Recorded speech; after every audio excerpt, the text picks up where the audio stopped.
Hello Lakshmi గారు. Hello వాణి గారు, ఎలా ఉన్నారు? చాలా బాగున్నాను. మీరు ఎలా ఉన్నారు? నేను కూడా చాలా బాగున్నానండి. సో ఈ రోజు టాపిక్ విషయంలో కొంచెం సెన్సిటివ్ అయిన టాపికే.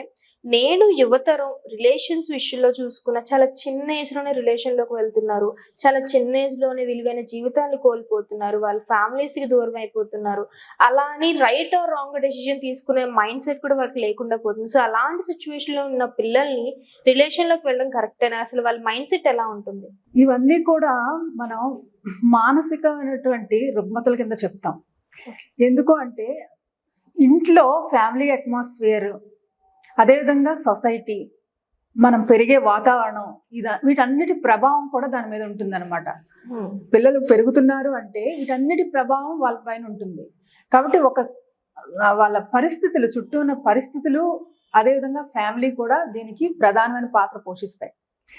ఇవి కరెక్ట్గా ఉండేలా చూసుకోవాలంటే తల్లిదండ్రులు చిన్నప్పటి నుంచి కూడా, అంటే వాళ్ళు ఎలా ఉండాలి ఏంటి అని వాళ్ళకి చెప్తూ ఉంటే వాళ్ళు నేర్చుకోరు. పిల్లలు ఎప్పుడు కూడా మనం ఏం చేస్తున్నామో అది చూసి పిల్లలు చేస్తారు.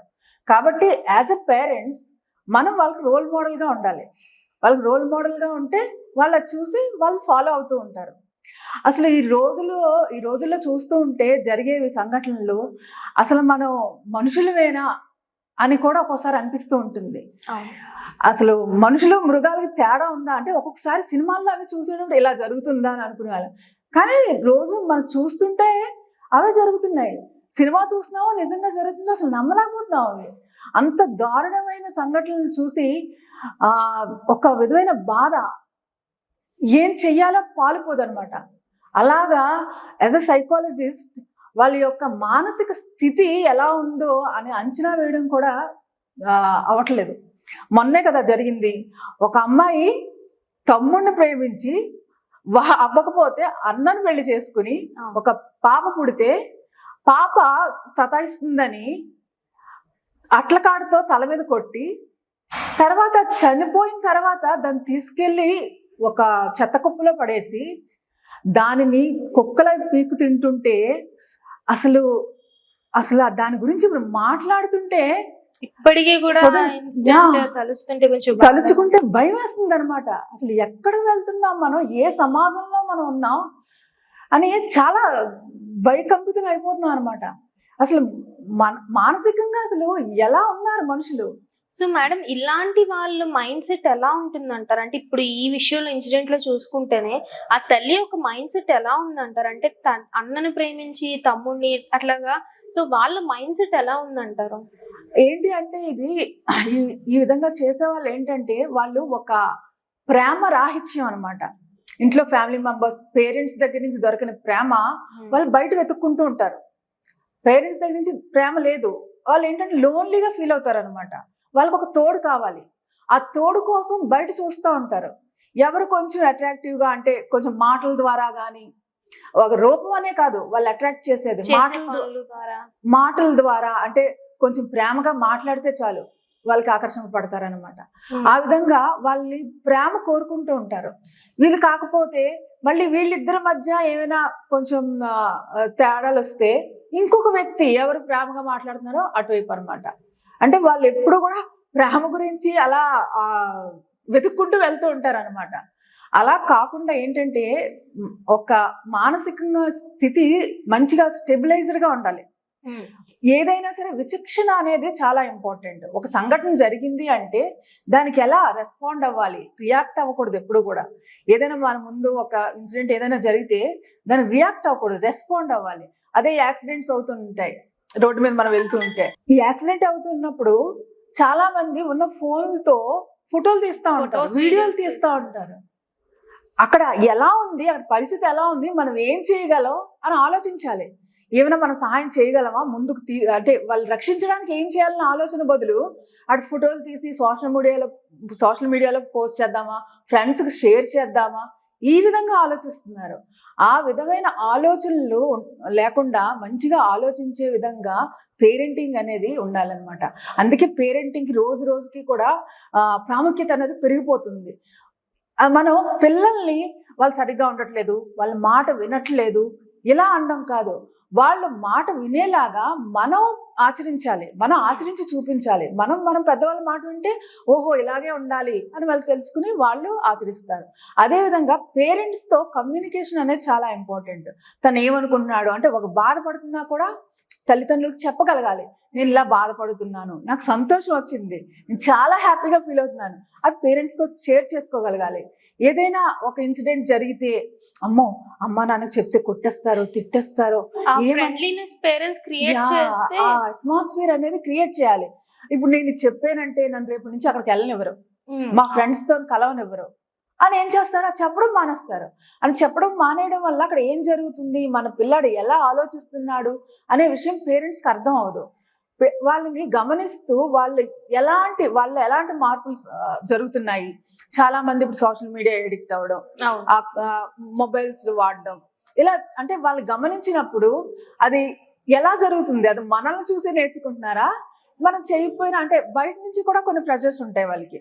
ఇంట్లో పేరెంట్స్ మంచిగా ఉన్నా కూడా బాగా చేస్తున్నా కూడా ఫ్రెండ్స్ ద్వారా లేకపోతే బయట వాళ్ళ ఇన్ఫ్లుయెన్స్ అనేది కూడా ఉంటుంది.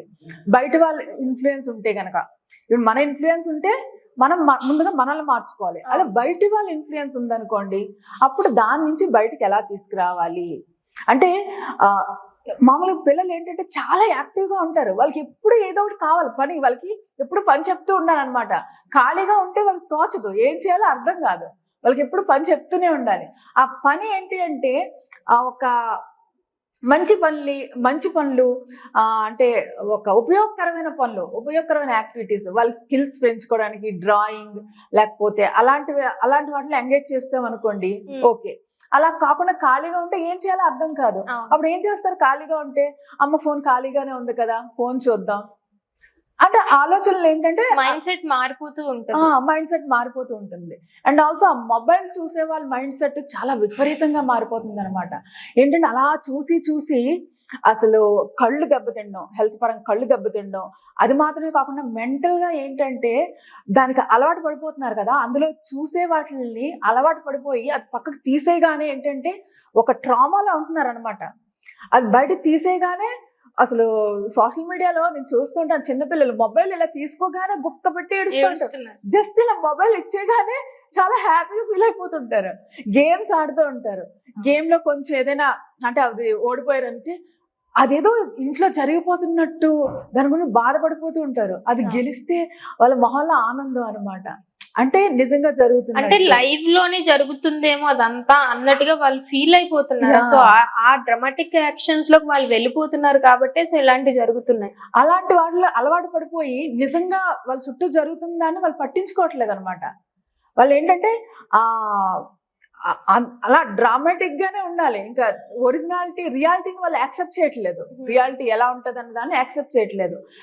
కాబట్టి ఏంటంటే మెంటల్ హెల్త్ కూడా చాలా ఇంపార్టెంట్. ఇప్పుడు ఏంటంటే ఫిజికల్ హెల్త్, మంచి పళ్ళు తినండి, వెజిటబుల్స్ తినండి, ఎలా చెప్తున్నామో మెంటల్ హెల్త్ కూడా చాలా ఇంపార్టెంట్.